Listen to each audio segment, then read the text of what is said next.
So we noticed that there's this topic called addition principle of equality. So that's got to be fancy for something, right?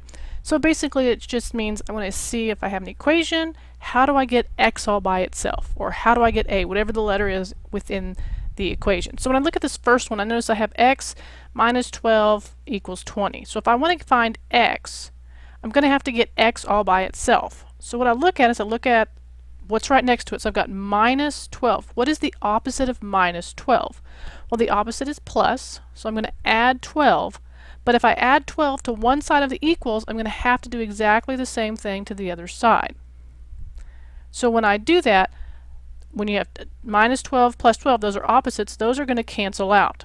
So when my final answer, I'm going to have x equals, now I'm going to take 20 and I'm going to add 12 to it, and I'm going to get 32. So now I've got another example over here. Notice this time I've got a plus instead of a minus. So what is the opposite of addition? The opposite is subtraction. So I'm going to subtract 15. But remember again, if I do it to one side of the equals, I have to do it to the other side. And then if I have these two, they're going to cancel one another out. So I'm only left with the x on the left.